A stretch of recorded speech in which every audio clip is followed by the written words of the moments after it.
Hello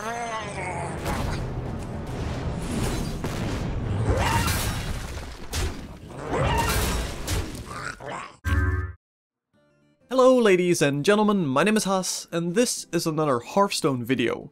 It's been far too long, I think. The game even officially released now, which arguably is insignificant for a game that had full open beta access without resets, but hey, there you go. So, I figured we could take a look at a few more decks, starting of course with the one, the only, Murlocs. This is a deck I've been using various different iterations of, and specifically this exact deck build from rank 5 all the way to Legendary. For those that don't know how the ranking works in Hearthstone, essentially there's 25 ranks, you start at rank 25, and you then make your way to rank 1. If you do manage to get past rank 1, you'll be put in the Legend ranking for your region until the season resets. In other words, this is a very capable deck, and can definitely get you from the very first few ranks all the way to Legend. Now, what is it actually about? Well, Murlocs of course, and although it may look like an aggro deck, it is much more aggro light, I guess, and really all about board control. That's the main thing, board control. You'll see a variety of buff cards and otherwise very resilient creatures that allow you to make very clever trades with the enemy, and eventually, hopefully, overwhelm him and win. I've just done a few matches with this deck, so let's have a look at those first, and then we'll have a look at the specific deck list and the cards within the deck. Alright, let's see, it is a Hunter. Hunters are incredibly common right now, they are one of the most commonly played classes in the current meta. This is not bad, we're not going to use the Abusive Sergeant. I think we'll keep the Knife Juggler, that's a pretty good 2-drop. We can drop the Murloc Tidecaller in turn 1, that's fine. We don't want to get the Abusive out yet though. We don't want to get that guy out either though, so I think I'd rather have the Abusive than the Doomguard right now, but that's fine. Voidwalker is actually pretty good. We'll use the Voidwalker turn 1 because he cannot remove that with an Arcane Shot or what have you. Hunters are incredibly aggressive most of the time, of course, so this is somewhat of a race. Loot Hoarder, that is fine. He has to trade into us. It's a bit of a weird play, to be honest. I assume he probably has some ways to deal with this. He might have a Kill Command, which would actually be fine if he uses Kill Command because Kill Command is a really good spell for Hunters. Maybe he has Hunter's Mark. That would actually be pretty nasty right now, although he would still trade the Loot Hoarder. So I think I'm fine. I'm sort of taking a gamble here that that I can kill it with the Knife Juggler for free next turn. I probably should have just traded into the... yeah, there's the Hunter's Mark. He drew into that before, and that was his tracking. Wow, okay, that's very nice for him. So he clears our board, he gets a card back. That's very efficient for him. Not too bad for us, I'd say, because Hunters are supposed to be really quick on damage, and he hasn't done any yet. We're just gonna tap here. And we can do the Tidecaller, and next turn we can buff it up. We can play the War Leader now, but that doesn't really do much. And he's just going to remove it if he can. Leper Gnome is fine, we can kill that if we so desire. Of course, it's all about him doing damage to us. It is a race. Abusive Sergeant, not that useful right now. I think we'll just do War Leader. And then we might have to consider attacking him if we want to make this as fast as possible.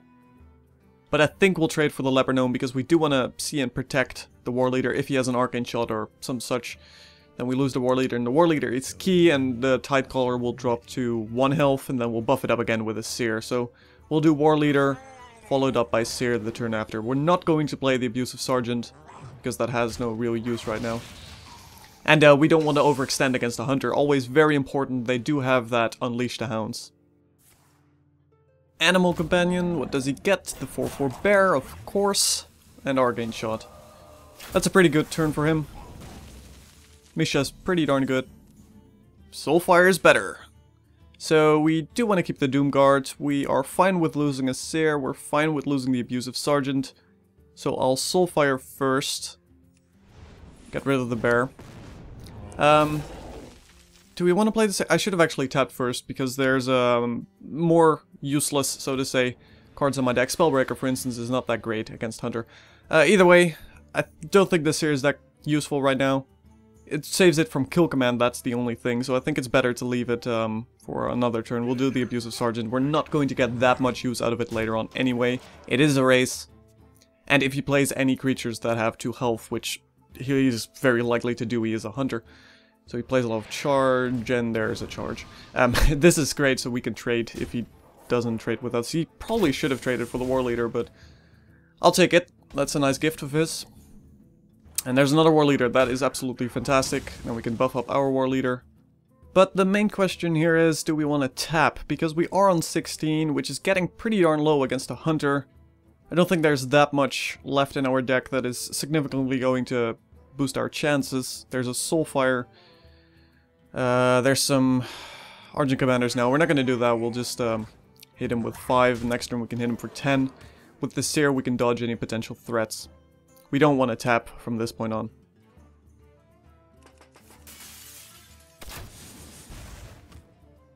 The light protects me. Okay, Argent Squire. And a Buzzard. That's a bit weird. He doesn't have enough mana to do a trap. Might mean he has Hunter's Mark. We do want to get rid of the Buzzard in case of a kill command. Although we could hit him for 15 if we do the Doom Guard. We will lose 2 cards. I don't think that's that great. We can also hit him for 14 with the Argent Commander. But I think I want to get rid of the Buzzard just to be safe. I don't want to get the 10 damage in. And I'm not going to tap because we're entering the danger zone. And I don't really want to lose. Next turn we have lethal anyway. He might have a misdirection trap that I guess could save him depending on the random chances. Explosive trap doesn't, frost trap doesn't. He might have a Hunter's Mark or kill command here, a boar. Are we gonna get? Nope, no kill command. Arcane shot, alright. He thinks he has saved himself, but he doesn't know the power of the Doom Guard that is awaiting in my hand. And that is it? Yeah. Well, maybe he does. That's our first victory with the glorious Doom Guard. It's absolutely an amazing card. And that's our first match against a hunter. Hunters are rather risky to play against. So you do want to make sure you do not overextend at any point and get those Murlocs going. Then you have a pretty good chance. Otherwise, you're not going to have a very good time. And a warrior. Probably going to be a control warrior. You see those quite frequently in the current meta. Aggro warrior, not so much. So the Argent Squire is nice. I think we'll get rid of the Tidecaller because it doesn't do a whole lot without other Murlocs. And it could get hit by a Fiery War Axe. He does look glorious though, but we'll get rid of him. The Alpha I think we'll keep. The Argent Squire is great because it doesn't get killed by warriors. Well, in the first turn, it does eventually get killed by warriors. As great as that would be, we'll keep this. And the Argent's Abusive Sergeant, that could be great in combination with the Argent Squire. And the Knife Juggler, that's actually a very good turn to play. So this is not a bad hand. Of course, there's more Murlocs. I think we'll play the Knife Juggler. Either way, Knife Juggler or Alpha is going to get killed by Fiery Wargs if he has it. If he doesn't have it, the Knife Juggler is the better play, and I think the Alpha has more value going for it, because the knives don't do that much. In this matchup, anyway, so I think it's the better card to play. Uses the coin? What can he coin out? Wild Pyromancer. So what's the follow-up? A Whirlwind, of course. Huh! That's an interesting play. He just used 2 cards and the coin on 2 cards. Alright, I think that's better for us than it is for him, but either way, I'll take it. We'll play the Tidehunter here, I think, because we do want to play something. We want to keep the tempo up. Playing the Abusive Sergeant doesn't make much sense right now. It gets killed by a Cruel Taskmaster. So do these two, but, you know, we want to get some minions on the field. We don't want to delay against the Control Warrior. Acolyte, we can luckily remove that in one go. We do definitely want to do that. And a Seer, that's great actually, so now we can save our Murlocs, use the Abusive Sergeant to trade off against the Acolyte. We do want to get rid of that as soon as possible, otherwise he's going to get some great value with Whirlwinds and such. So we'll do the Seer, buff our guys, and then we'll do the Abusive on the weakest guy, just in case, because it does take a damage, so he could potentially execute. He does seem rather paranoid of our Murlocs, our amazing Murlocs. Can't really blame him. So he might actually execute it. That would be pretty good for us. Big Game Hunter. That's That's fine too, we can trade with that immediately. He might have a brawl, that might be why he played this, so we overextend. So we gotta watch out for that. I think playing the Direwolf Alpha makes a lot more sense here. He's going to brawl regardless, we don't need to use the War Leader. Because I'd rather save the War Leader than the Alpha. We'll trade with the 2-1, because that can get killed by a cruel Taskmaster, of course. We should have actually tapped before. Always tap before if you're a Warlock, you want to keep your options open, unless, of course, you need that mana, but that goes without saying. So let's see. Is he gonna brawl? Nope. That's not something you'd use before brawling. And what is this? An Execute. Okay, yeah, he definitely doesn't have brawl, because using an Execute on a 2/2 Murloc is rather dramatic. Direwolf Alpha. So we can play the War Leader easily here, and then we can do 13 damage if we play the Alpha as well, I think. Yeah. And it's fine losing the Spellbreaker. So we'll do the War Leader, we'll do the Alpha, get the tempo going. We'll use the Soulfire on the 1/4. We'll lose the Spellbreaker, but Spellbreaker is not amazing against a Warrior. They tend not to have taunts anyway. So now we'll hit him for 13. And then we'll get rid of the 1/4.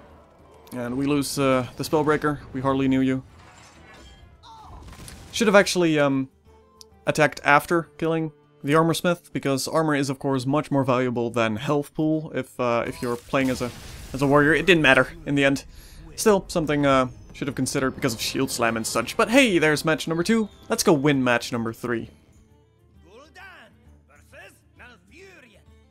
Druids are probably the worst matchup with this deck, because you tend to run into their taunt walls really quickly, which is rather nasty, if it is the Ancient Watcher variant.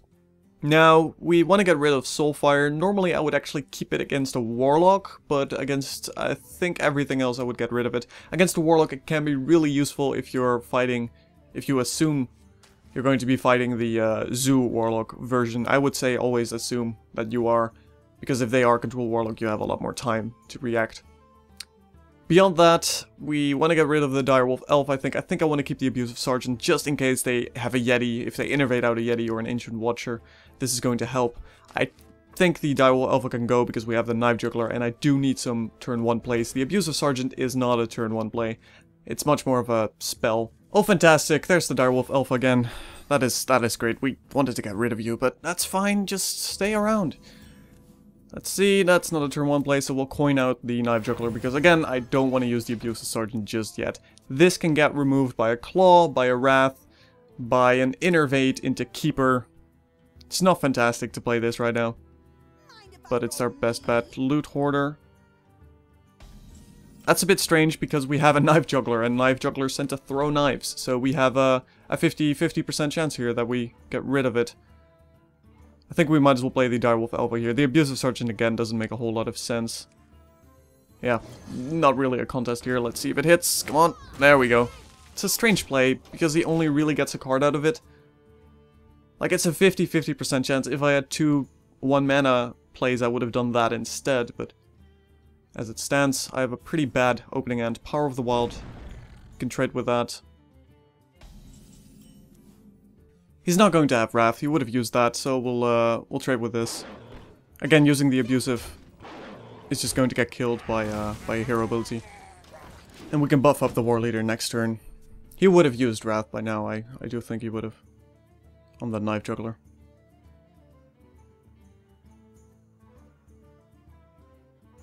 Hopefully I'm not wrong. Nope, that's a Keeper. Okay. So now we can buff this with the Seer. Oh, I don't want to miss out on the buffs on the Tidecaller. Like, I could play the Seer now and then the Abusive Sergeant and trade, but then the Tidecaller wouldn't get that +1 damage, and I'm a little greedy. I want that +1 damage on that little guy. So I think instead we'll do Defender of Argus, and that way it can trade. It will lower it down to a 2, the War Leader, so he still cannot clear that, because again, he doesn't have Wrath. He would have used that by now. It's unlikely that he has a second Keeper. That is the only thing that would remove it right now, that I'm not sure of, so I will take the risk. You gotta respect your Tidecaller, and the Tidecaller demands buffs. If he does have a Keeper of the Grove, we can always Abusive Sergeant on the Defender and clear it immediately though. That's an Argent Squire. And a Blood Knight, ooh, what a fancy combo. Must be feeling pretty great about that. He should, because it's a good combo and I cannot remove it because I don't have a Spellbreaker yet. Regardless, well, I could remove it with the Abusive Sergeant and the War Leader, but I don't think I want to sacrifice the War Leader for that. Unfortunately, I won't have enough on the Defender of Argus. I think we'll just buff up our guys, play all the Murlocs, and trade with the Argent Squire with the Defender of Argus. I think that's the best thing I can do here. I mean, I could tap, see what else I could get. Maybe I'll get the Spellbreaker, but it's unlikely, so let's just do this. Play Murlocs. It's always a good choice. No matter what you do, playing Murlocs is a good choice. So let's trade for the Argent. And then we'll just hit him and play the Flame Imp, I think. Just to get more board presence out. None of this dies from swipe. Sweepity swipe. Now regardless, he is going to trade into our 4/4. And we can kill it with the Defender of Argus. The Blood Knight. The fancy Blood Knight. Oh yes, hell yes, Leroy. The best legendary in the game. And he killed it immediately. I guess he really wants to keep his 6/6. Fair enough, I suppose. He might have a... No, he wouldn't. I was gonna say he might have a swipe, but then he wouldn't have traded that, I think. Argent Commander, now that is perfect damage on the Blood Knight. Get some vengeance for the Fallen Divine Shield. We could also hit him for 15 with the Doomguard and the Abusive Sergeant. But then he might play a really big taunt or some such. I mean, we could most likely get around it, but I think we might as well play it safe. Get use of the perfect damage on the Argent Commander, get rid of the Blood Knight, and then just hit him for 8 damage. And then we have the Abusive Sergeant in case he plays something ridiculous. Although at this point, it is hard for him to fight back, I think. So, to Northrend.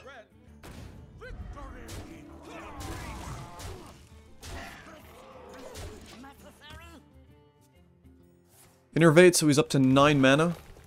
Let's see what he does. Cenarius, the 2 taunts I presume. Which is not enough to save him. So there we go. We also of course have the Doomguard, but we don't even need to use him. We can just give this buff to whomever. And that's another victory for us. Relatively easy, I would say, against the Druid. It can be a lot more difficult if they have Ancient Watchers out early on specifically. But let's have a look at the actual deck list. Alright, the deck. For those that are familiar with the Warlock Zoo deck, it has a lot of similarities. Essentially, it is about board control. When you're making a Murloc deck, you can go one of 2 ways globally. One being highly aggro deck, which runs stuff like Leroy and Power Overwhelming. Or you can go this way and go instead for board control, which doesn't run Power Overwhelming, doesn't run Leroy. It runs a lot of creatures that are very buff oriented, very resilient, that stay around on the field as you've noticed earlier, and you can trade efficiently with enemies. So card number 1, Soulfire. If a Warlock deck doesn't have Soulfire, you're probably doing something wrong. That's a very global sweeping statement, but Soulfire is just an absolutely fantastic Warlock card, one of the best. In aggro decks, it's mostly used to finish off enemies near the end. You're not doing that in this deck. Here it's all about board control, and Soulfire is fantastic for board control. If you're fighting an aggro Warlock or a Zoo Warlock, you can mostly pick off like their Flame Imps early on, which immediately gives you control of the board, and Hearthstone is very much about momentum, and getting control of the board with this deck gives you that momentum. So Soulfire, fantastic card. You do discard a random card, but if that means you get board control, definitely use it. Very rarely do you use it to finish off enemies. Mortal Coil, arguably a good card. I do want to keep one Mortal Coil in my deck, because if you're facing off against, say, another Warlock, or someone that uses easier, weaker minions, like a Hunter maybe, it is very useful. You can finish them off like a 2-1 and you can get a card back, or maybe a weakened minion and you can get a card back. Essentially, you're not using a card, you're sort of shuffling your deck a little bit. 2 of which I think is overkill, because I have been fighting a lot of control decks, and Mortal Coil is pretty much a dead card when you're facing off against control decks. So in that scenario, I would only use 1, maybe none at all, really. It's sort of personal preference. I prefer using 1, some people prefer using 2. It is certainly a useful card, but situational. Abusive Sergeant, very nice card. You've seen me use it mostly as a +2 buff. That just happens to come with a 2/1 character attached to it. Very nice of them to do. You're mainly using it to buff up other creatures, such as, say, the Argent Squire, so you can easily get rid of a 3/2 or a 3/3 early on. Later on, you can still use it to take out taunts and such, so later on it's not a dead card. You just want to make sure you're not using it at turn 1. That only really happens in really dramatic scenarios where you have a terrible hand, and you happen to know that your enemy is unlikely to do 1 damage. Then you can still play it as a competent 2/1, but otherwise, just keep it for the +2 buff. Now, fourthly, the Argent Squire, you will see this in pretty much every deck currently, because it is a fantastic card. It's a very sticky card, which, well, means it sticks around on the board. It has Divine Shield, so they have to get through that first before they can actually kill it. The one exception, I suppose, would be Shaman Earthshock, which gets rid of it instantly. Against anything else, though, it tends to be a fantastic card because it sticks around, allowing you to buff it, or you can even simply use it to take out their 2/1 minions if you're facing off against a more aggressive deck than yours. The Flame Imp, one of the highest value cards you can possibly have in a Warlock deck, an early game Warlock deck, because it is the best 3/2 in the game. It only costs 1 mana. The 3 damage it does to you is really neglectable, so it is just an incredibly high value card that you definitely want to be using if you're running any sort of early game Warlock deck. Then the Murloc Tidecaller, doesn't he look amazing? Let's have a look at all the Murlocs actually, because you may have noticed I'm not running all of them. They're not all useful in this deck.